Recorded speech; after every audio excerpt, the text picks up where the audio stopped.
Selamat malam Pak Sunar dan selamat malam teman-teman semuanya.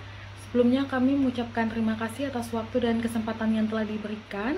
Pada kesempatan kali ini kami kelompok 2 akan mempresentasikan mengenai filsafat, agama, etika, dan hukum. Sebelum memulai presentasi, izinkan kami untuk memperkenalkan diri terlebih dahulu.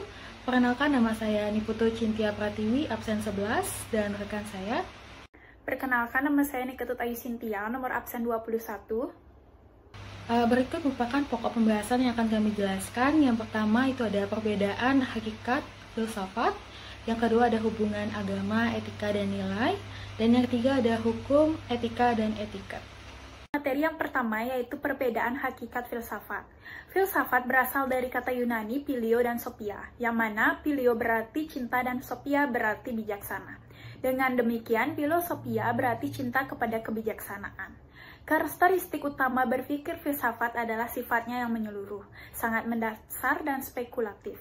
Sifat yang menyeluruh artinya mempertanyakan hakikat keberadaan dan kebenaran tentang keberadaan itu sendiri, sebagai satu kesatuan secara keseluruhan, bukan dari perspektif bidang per bidang atau sepotong-sepotong. Sifatnya yang mendasar berarti bahwa filsafat tidak begitu saja percaya bahwa ilmu adalah benar. Sifat yang spekulatif karena filsafat selalu ingin mencari jawaban bukan saja pada satu hal yang sudah diketahui, tetapi juga pada suatu hal yang belum diketahui. Objek filsafat bersifat universal dan mencangkup segala sesuatu yang dialami oleh manusia. Selanjutnya, menurut Abdul Qadir Muhammad menjelaskan bahwa filsafat dengan melihat unsur-unsur sebagai berikut. Yang pertama, itu ada kegiatan intelektual atau pikiran. Yang kedua, mencari makna yang hakiki atau interpretasi. Yang ketiga, itu ada segala fakta dengan gejala atau objek. Yang keempat, dengan cara refleksi metodis dan sistematis, dan yang terakhir untuk kebahagiaan manusia atau tujuan. Selanjutnya yaitu tabel perbedaan filsafat dengan ilmu. Aspek yang pertama yaitu ontologis, yang dimana filsafat merupakan segala sesuatu yang bersifat fisik dan non-fisik, baik yang dapat direkam melalui indera maupun tidak. Sedangkan ilmu merupakan segala sesuatu yang bersifat fisik yang dapat direkam melalui indera. Aspek yang kedua yaitu epistemologis, yang dimana filsafat merupakan pendekatan yang bersifat reflektif atau rasional. Sedangkan ilmu merupakan pendekatan ilmiah yang menggunakan pendekatan dedukatif dan indukatif yang saling melengkapi. Aspek yang ketiga yaitu aksiologis, yang dimana filsafat sangat abstrak, bermanfaat tetapi tidak secara langsung bagi umat manusia. Sedangkan ilmu merupakan sangat konkret, langsung dapat dimanfaatkan bagi kepentingan umat manusia. Selanjutnya, materi yang kedua yaitu hubungan agama, etika, dan nilai. Hubungan agama, etika, dan nilai. Agama, etika, dan nilai memiliki hubungan yang erat satu sama lain. Secara umum, agama memberikan landasan atau pedoman moral yang dapat membimbing perilaku manusia.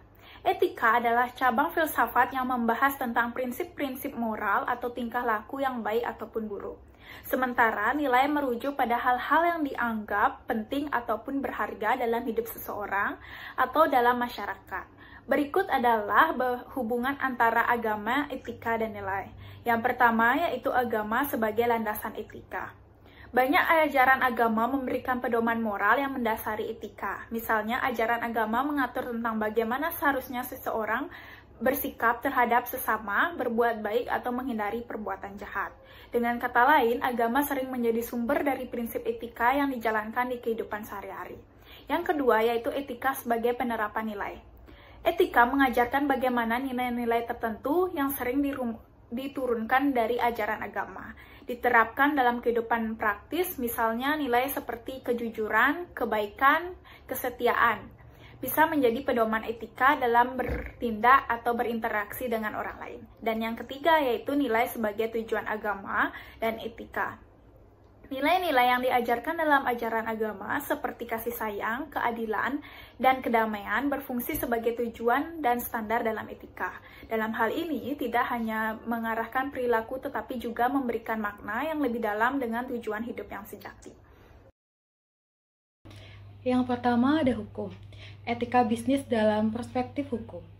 Menurut Asyadi Rahmawati, tahun 2020 memberikan pengertian bahwa hukum bisnis lahir karena ada bisnis atau kegiatan usaha yang diwadahi oleh suatu aturan tertentu.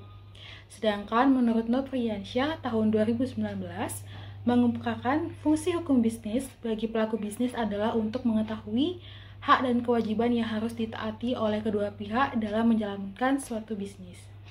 Hak dan kewajiban yang dimaksud adalah yang pertama ada hak pelaku bisnis untuk mengenalkan produk yang dihasilkan yang sesuai dengan aturan yang berlaku. Lalu yang kedua, kewajiban pebisnis yaitu membayar pajak kepada pemerintah.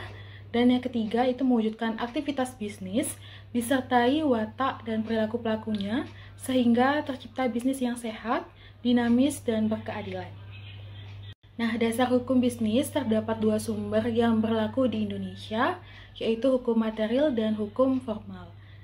Dasar hukum material yaitu hukum yang dilihat dari segi isinya dan berasal dari faktor-faktor yang menentukan seperti kondisi sosial ekonomi, agama, dan tata hukum suatu negara.